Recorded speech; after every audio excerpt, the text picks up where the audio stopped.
my name is Miranda Reed. I'm a nursing student at Rhodes. I'm going to be taking your assessment today. Is that okay? Mm-hmm. I would close the door and wash my hands. What's your name and date of birth? Taylor Triplett, 22796. Can I see your armband, please? I would match my two patient identifiers to my chart or my MAR. I would also individualize my assessment to fit my patient's condition, diagnosis, and level of activity. Okay, so first thing I'm going to do is ask you a couple questions. What's your name? Taylor Triplett. What time is it? 11 o'clock. Where are you? Home. Okay. Do you have any concerns, fears, or pains? No. So a patient is alert and oriented ×3. No concerns, fears, or pains voiced. Next thing I'm going to do is assess your pupils. Okay, then I would darken the room.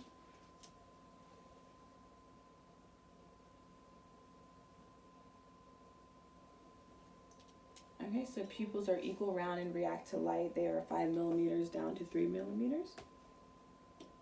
Next thing I'm going to do is assess your upper extremities. Please let me know if you have any numbness or tingling, and if you can feel this. Can you feel this? Yes. No numbness or tingling? No. Okay, can you move your fingers for me? Alrighty. So the upper extremities are pink, warm, and dry. Sensation is present, and no numbness or tingling.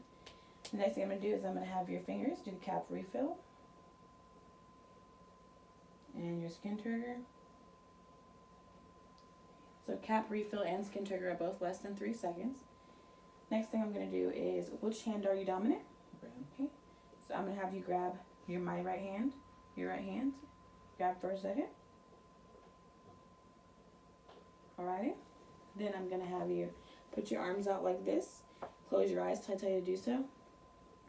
I will do this for 10 to 30 seconds. Okay, you can stop. So the hand grasp is strong and equal, and the arm drift was negative. So the next thing I'm going to do is clean my supplies. Okay, I'm going to locate your valves. So the first valve I'm going to locate is your aortic valve, which is the second intercostal space right of the sternum. Locate it with my diaphragm and my bell. And then I'm going to find your pulmonic valve, which is the second intercostal space left of the sternum, with my diaphragm and bell. Then I'm going to go to the fourth intercostal space, left or right of the sternum, to locate the tricuspid valve, which is with my diaphragm and bell. Then I'm going to go to the fifth intercostal space with the left mid-clavicular line. Find the mitral valve with the diaphragm and bell. And I'm going to assess the apical pulse for 1 minute.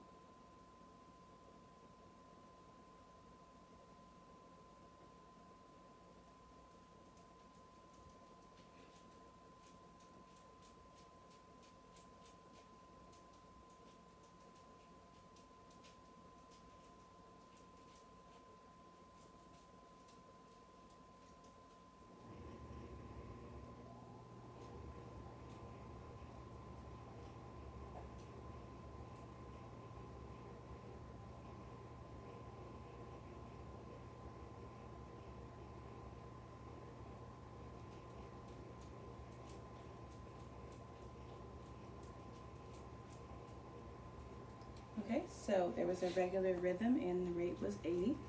Next thing I'm going to do is find your supraclavicular notch and go down to the fifth intercostal space for the anterior lobing sounds. So I'm going to go here, here, here, here. Then I'm going to have the patient raise their arm, and I'm going to go from the axilla down to the 8th rib for lateral lung sounds here. Do the same with the other side, from the axilla down to the 8th rib here. Okay, have you turn around, please. Now can I have you bend your head down? I'm going to locate the C7 and go down to about T10 and avoid all the bony promises and go here. Here. Here.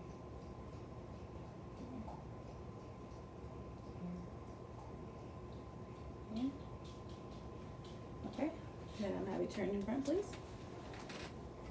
I'm gonna assess your chest movement.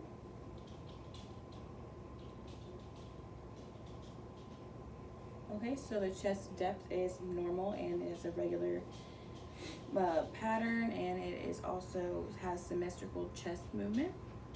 Okay, then can I have you lie down, please?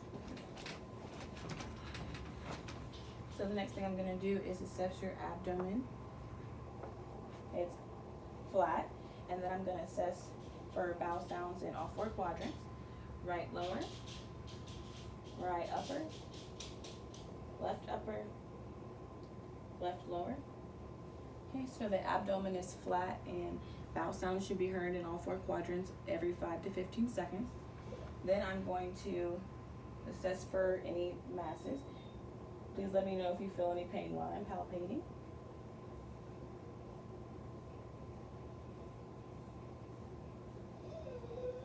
Okay, so the abdomen is non-tender without any masses. Okay, then I'm going to assess your lower extremities. So the first thing I'm going to do is assess for anything, any numbness or tingling. No numbness or tingling. Can you feel this? Yes. Can I have you wiggle your toes, please? Okay, so no numbness or tingling. Skin is pink, warm and dry, and sensation is present. Then I'm going to have you do pedal push and pull. Can you pull your feet towards you? Okay, push them towards me. So pedal push and pull is strong and equal, and there's no restricted movements of the lower extremities. Next thing I'm going to do is check for edema. So I'm going to hold your tibia bone. I would hold pressure for 5 seconds. No edema is present. Then I'm going to locate your posterior tibialis pulses. I don't know if you can see that. Okay, here. And then your dorsalis pedis here. Okay. So posterior tibialis and dorsalis pedis pulses equal and strong bilaterally. Next thing I'm going to have you do is turn to your side, please. Okay. So I'm going to look for any skin and bony prominences. So coccyx heels. So their skin over the bony prominences are pink and intact. And patient moves in bed without any trouble. Okay, you can turn back over. So the next thing I would do would be to leave the call light, or leave the bed in low position with the call light, and one side roll up at all times, and then I am going to tell my patient verbalize my findings with my patient, and clean my equipment, wash my hands, and document.